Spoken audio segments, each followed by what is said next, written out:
Okay, folks, today, my first lesson I'm going to show you in this rebirth of my YouTube channel is going to talk a little bit about left-hand rhythm technique. I know it sounds a little crazy, but what I've seen in multiple genres of guitar playing is the left hand has a lot to do with rhythm.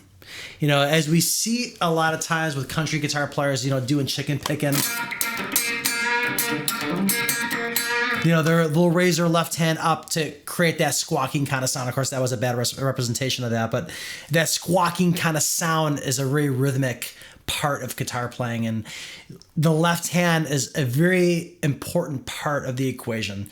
And I'll show you a couple of basic ideas that I can share with you because I've seen them in multiple genres of music, especially rock-oriented guitar playing. What you'll see a lot of times, even rock or punk or hard rock, is a lot of times the left hand, I'll play some simple power chord stuff. We're gonna go just a generic power chord kind of progression. But if I go versus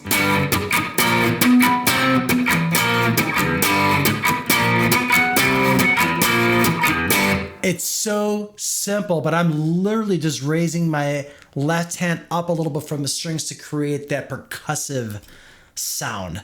It's in so many different kinds of music, and it's sometimes kind of the unsung hero of rhythm in many weird ways, because you hear it, but you also, I think, more than even hearing that idea, you feel that idea. And a lot of times in guitar playing, it won't be something that's super obvious to the listener to hear something of that manner, to just simply raising their left hand up a little bit higher from the strings creates a whole other avenue of rhythm which is super user friendly for different kinds of guitar playing. So it's a simple power chord thing I just showed you, which is super simple and super user friendly. But even more than that is if I were to play power chords across the neck of the guitar using those muted rhythms, you'd even hear it even more. Like, for instance,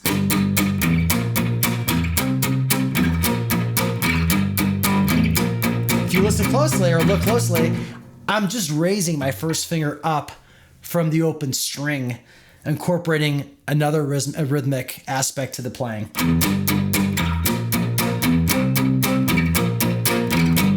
I mean, very, very simple, almost kind of generic in some different ways, but really not, because if I were to just do this, it doesn't have the same effect if I were to raise my first finger up from the strings.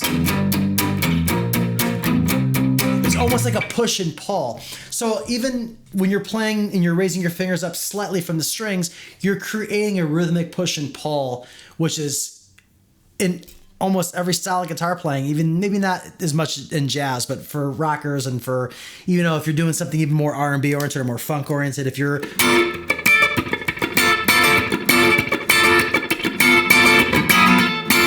let's get a simple G9 chord at the 10th fret, and I'm raising my fingers from my G9 chord up from the strings, creating a rhythmic pulse that's very percussive as well. So left-hand technique, left-hand rhythm is something that a lot of guitar players that I've seen don't really talk too much about this kind of things, because it's not very obvious. It's kind of one of those things where, you know, it's something that's not as obvious for the fact that, you know, everybody, when you're looking at a guitar player, you're looking at the right hand technique. And don't get me wrong, you can see a lot about a guitar player watching their right hand. It's super important to stress as well. But the left hand, in its miraculous form, and it's in a really subtle way, the best way to describe it would be very subtle. In a very subtle way, it's super important to realize that raising your left hand up from the strings adds so much more depth to the rhythm of your guitar playing, and it adds a lot of excitement too, and a lot of nuance. You know, I would even stress the fact that it's even more nuance oriented than the obvious, you know, right hand technique stuff that guitar players usually use. Also, you see and hear more of a percussive element, as I spoke earlier in the video. The percussive element of guitar playing is super important to understand, for the fact that if you trace the origins of guitar playing, electric guitar playing even too, guitar started off as a rhythm instrument. Not until Hendrix and all that did guitar playing, in a sense, become a lead, in front and in your face kind of thing. Of course, Scotty Moore before Jimi Hendrix as well. But if you think about it, guitar originally was a rhythm instrument. And to see it as a rhythm instrument sometimes is super important because, when you're playing in more of a vocal oriented group, if it's a country group or if it's an R&B group where the vocals are super, in your face and the focus is on the vocal, guitar players a lot of times have to be wallpaper. I always consider us kind of wallpaper, in that sense that we have to kind of make the singer look and sound good. Our whole idea is to kind of stay in the background and give the singer their showcase. And these little things, little nuanced rhythm things like raising your left hand up a little bit slightly from the strings is a really great way to add dynamics to your guitar playing. And we all kind of do it, but I really wanted to stress the fact that it's important to kind of watch your hands. And I really truly believe that when you're playing guitar, no matter who you are as a guitar player, a lot of your personality, and your form comes from your hands. A lot of times, we talk a lot about gear. We talk a lot about tone, and tone and gear is a beautiful and wonderful thing. Don't get me wrong, but I really truly believe that regardless of whatever amp, whatever guitar that I play through, I end up sounding like myself. I can play through a $10,000, amp or a $2,000 amp or $50 amp, and it ends up sounding like myself. And I want to stress today, once again, that the left hand technique is something super cool that you can incorporate in your playing. Just wanted to share that one with you today. Thank you.